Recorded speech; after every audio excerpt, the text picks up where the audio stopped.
Imagine standing at the edge of a cliff, clenching something in your fist so tightly that your nails dig into your skin. You look down, and what you're holding is glowing, powerful, and beautiful, but it's not yours.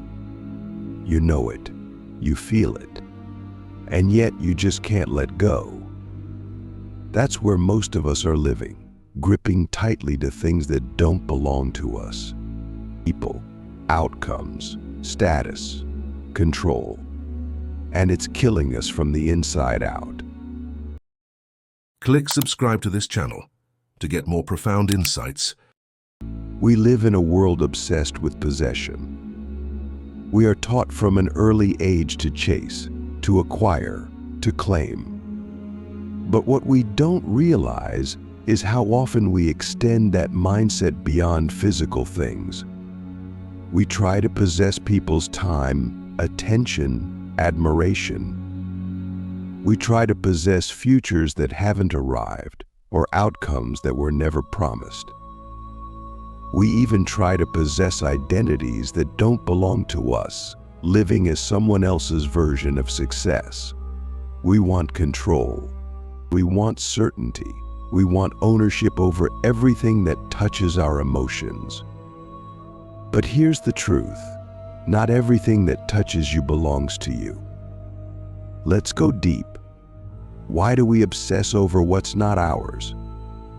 Because deep down we believe that if we could just hold on to it, we'd finally feel whole, be complete, safe. We think, if I can just get them to love me, if I can just succeed at this thing, if I can just be like that person. But that's a lie. It's a trick of the ego. The ego whispers, you are not enough. But if you could just have that thing, you would be. And so we chase the thing. We fixate. And the more we obsess, the emptier we feel. The ancient Stoic philosopher Epictetus said, some things are in our control and others not. Simple, right? But how often do we suffer because we forget this? We try to control someone's feelings about us. We try to control how others perceive our worth. We try to control the outcome of every plan, every dream, every conversation. But what happens when those things don't bend to our will? We suffer. Not because of reality, but because of our expectation. Or illusion. Let's bring this into the real world. Have you ever had a relationship where you gave everything, your time, your energy, your soul, because you believed that if you held on tightly enough, they'd stay? And when they didn't, it shattered you. Not just because they left, but because your identity was wrapped around them. You weren't mourning them. You were mourning the version of yourself you created through them. That's the danger of obsession. It doesn't just attach you to others, it erases you in the process. Here's a profound question. What would you still desire if you knew it was never meant to be yours? Sit with that. Because so often, we chase what we were never meant to possess. And in that chase, we lose sight of what is meant for us. We miss the gifts wrapped in silence, the freedom in surrender, the power in release. Buddhism teaches that attachment is the root of all suffering, not love, not desire, attachment. And that's exactly what we're doing when we obsess over what's not ours. We're attaching our happiness to something that's fundamentally impermanent.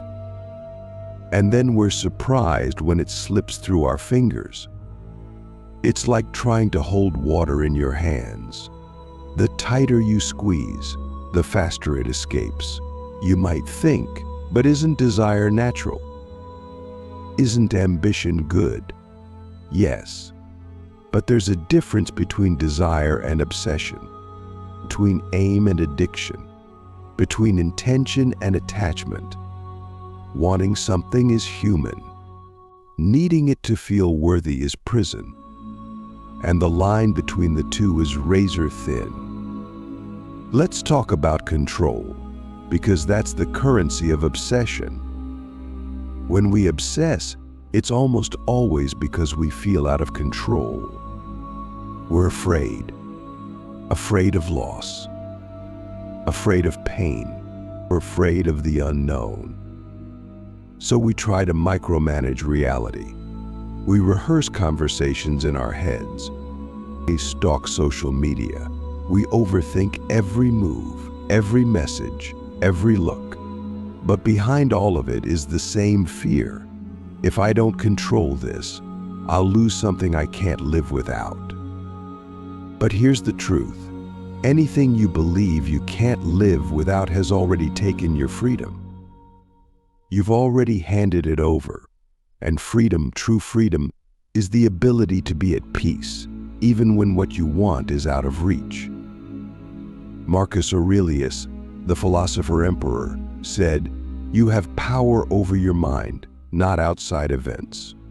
Realize this, and you will find strength. Strength is not found in gripping tighter. It's found in letting go with grace. In saying, "This is not mine, and that's okay." It's in trusting that what's meant for you will not require obsession. It will not require pain. It will not require you to become someone you're not just to earn it. So how do we let go? How do we stop obsessing? The answer begins with awareness. You must first recognize where you've become entangled. What are you clinging to that is not yours? Is it a person, an image, a dream that was never truly yours to begin with? Is it approval, status, closure? Make no mistake, these things are seductive. They whisper to you in moments of weakness.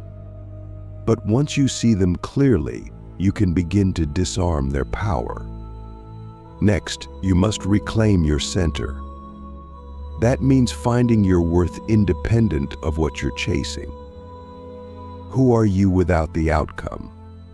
Who are you without their love? Who are you without the applause?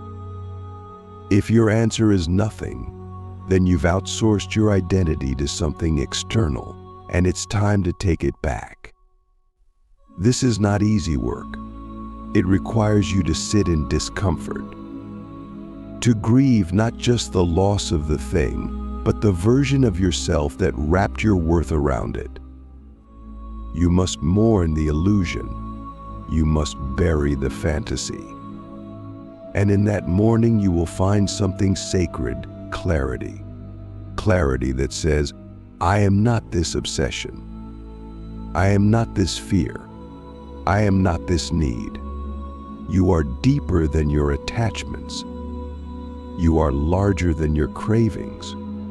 You are not here to possess the world. You are here to experience it, to flow with it, to learn from it. Let's go even deeper. Obsession over what's not yours often comes from a wound. Somewhere along the way, you learned that love had to be earned, that attention had to be chased, that success meant sacrifice of self. And so now, when you see something beautiful, you don't just admire it, you try to capture it. But beauty is not meant to be caged. It's meant to be witnessed, appreciated, felt. So let me ask you this. What if the thing you're obsessing over is actually a mirror? What if it's revealing to you the part of yourself that feels unworthy, unloved, unseen? And what if letting go isn't the end, but the beginning of becoming whole? Because here's the final truth for now. When you let go of what's not yours, you make space for what is. And what is yours will never require you to beg. It will not warp your identity. It will not drain your soul. It will come with peace, with ease, with alignment. You are not here to clutch. You are here to create. You are not here to chase. You are here to choose. You've begun the journey of letting go. And maybe you've already felt it, that strange mixture of grief and liberation that comes when you release something that was never truly yours. It's not always dramatic. Sometimes it's a quiet shift, like finally taking off a mask you didn't know you were wearing. But what comes next is crucial, because the moment we let go, the ego panics. It screams, "But what am I without it?" And that's where the real transformation begins, not in the letting go, but in who we become once our hands are finally empty.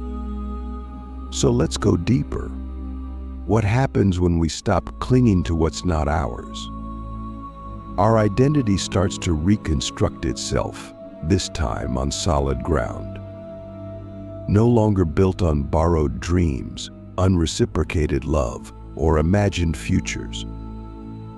We begin to realize that we've spent so much of our lives reacting to what we thought we had to be, reacting to what others expected, reacting to loss, fear, comparison.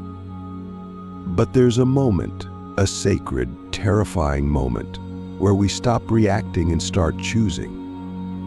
And choice is powerful. It's where healing really begins. Because obsession is a distraction. It keeps us locked in loops. We replay the conversation. We analyze the message. We stalk the opportunity we missed.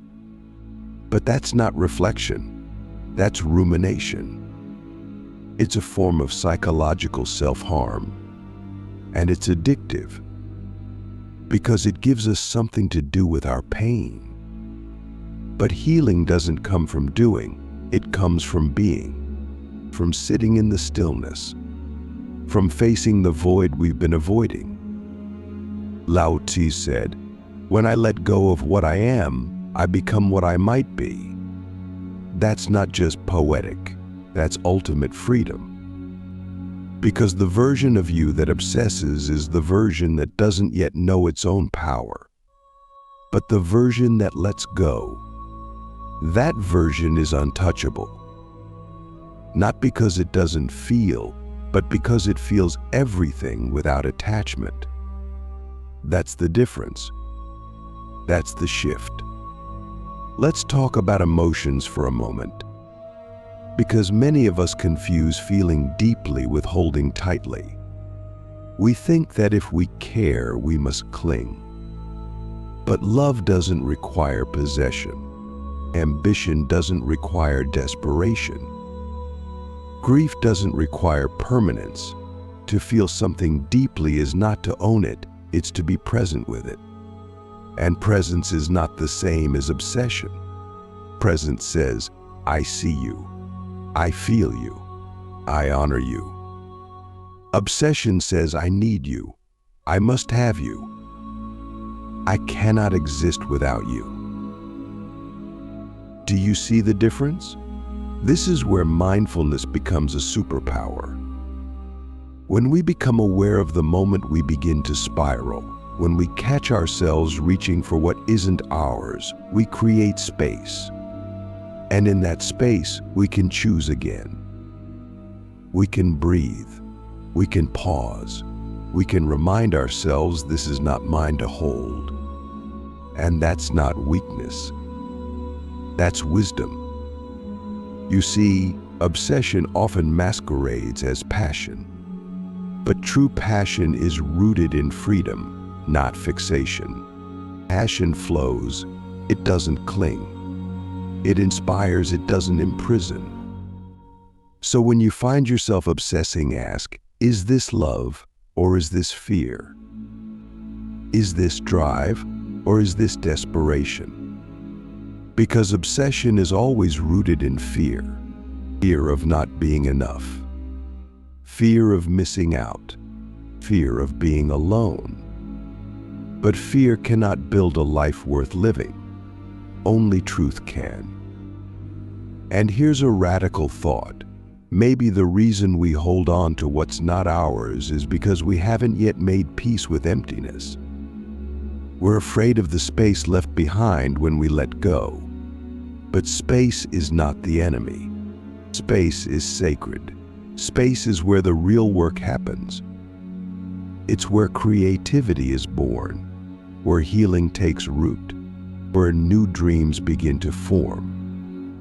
But we fill that space too quickly, with distractions, with noise, with the echo of what we just let go. So the challenge is not just to release, but to remain in the spaciousness that follows, to resist the urge to fill the void, to sit with the silence. And in that silence, you will hear something you've been missing, your own voice. This is where the journey turns inward. Because once we stop obsessing over what's not ours, we can finally look at what is. Our values, our gifts, our needs, our wounds. And this is where many of us get scared, because it's so much easier to fixate on someone else than to face ourselves. So much easier to chase a fantasy than to confront our own reality. But the moment we stop reaching outward, we start growing inward. And that growth, that's where true peace lives. Think about this. What if the loss you're grieving isn't a punishment, but a portal? What if the thing you couldn't keep was never meant to stay, because holding it was keeping you from the next version of your life? What if letting go isn't the end of your story, but the exact plot twist that sets you free? The Stoics had a phrase, amor fati, the love of fate. Not just acceptance of what happens, but love for it, even the hard parts, even the heartbreaks, especially the things we didn't choose. Because every event, every loss, every closed door, it all shapes us. And when we stop obsessing, we can start appreciating. Even pain becomes a teacher. Even rejection becomes redirection. This is the paradox. The more we let go, the more whole we become. The more we detach, the more we connect. The less we chase, the more we attract. It's not magic, it's alignment. Life begins to flow when we stop swimming upstream toward what was never meant for us. And maybe this is the deepest truth of all. You are already enough. You don't need to prove it. You don't need to earn love by holding on to things. You don't need to hustle for your worth. You don't need to become someone else to be valuable. The obsession ends the moment you realize that what you were seeking in that was always inside you. So here's a powerful practice. Every morning, ask yourself, what am I holding that no longer belongs in my hands? And then ask, who am I without it? Write it down. Name it. Burn it if you must. But don't carry it another day. Because life is too short to be weighed down by what was never yours to hold. Let go of the closure they never gave you. Let go of the dream that no longer excites you. Let go of the identity that was built to please others. Let go of the story that says you're only worthy if you achieve, if you're chosen, if you're perfect. You are not what you cling to. You are what you choose to release. Letting go is not giving up. It's growing up. It's saying, I trust the unfolding. I trust myself. I trust that what is mine will find me, without force, without fear, and without obsession. And when it does, you'll be ready. Not because you chased it, but because you made space for it. This is where everything changes. You've stepped away from the edge. You've loosened your grip. You've tasted the space that opens up when you stop chasing what was never meant to be yours. But now comes the most sacred part of the journey, not just letting go, but learning to live from that place of inner stillness, power, and clarity. Because letting go isn't a moment. It's a lifestyle, a philosophy, a psychological rebirth. You see, we've been taught to measure our lives by what we hold, by what we accumulate. But what if the real measure of a life is what we're willing to release? What if the strongest people aren't those who cling the hardest, but those who can walk away with grace, even when their heart wants to stay? Imagine how much lighter we would feel if we only carried what was truly ours. Not borrowed identities, not inherited expectations, not relationships based on fear or lack. Only truth, only what fits. This is where we reclaim our power. Because obsession, at its core, is a form of powerlessness. It says, I need this to feel okay. But what if you didn't need it? What if you could feel whole, even when life doesn't give you what you want? That's not resignation. That's transformation. That's the shift from victim to creator, from seeker to sovereign. Let's talk about sovereignty. It means you no longer outsource your peace. You don't hand over your joy to the hands of unpredictable people or external achievements. You own your emotional state. You become the source, not the seeker. And from that state, everything changes. You stop begging for crumbs from tables that were never built for you. You stop performing for people who weren't even watching. You stop chasing what glitters and start building what glows from within. This is where you begin to choose intentionally. You no longer move toward what excites your ego. You move toward what nourishes your soul. And that's a radical shift, because obsession is always ego-driven. It says, if I had this, they'd see me. I'd matter. I'd finally be enough. But the soul doesn't operate that way. The soul whispers, you already are. Now choose what reflects that. So here's a deep question. What would you stop pursuing if you already knew you were enough? Think about that. Sit with it. Because for many of us, the obsession isn't really about the thing itself, it's about what we believe it says about us.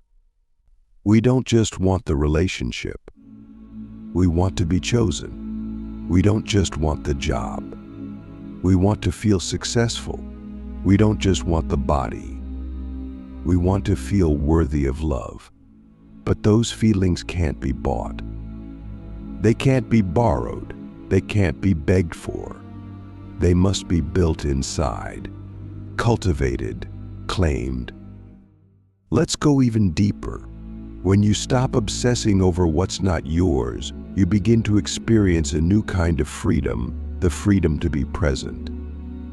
Obsession is always about what's out there, what's missing, what's next. But presence is about what is. And when you're fully present, you realize how much beauty is already here, how much love is already available, how much peace has been waiting for you, not in the future, not in someone else's hands, but right here, in this moment. This is why the mystics and sages always speak about surrender. Not because it's weak, but because it's the most powerful thing a human can do.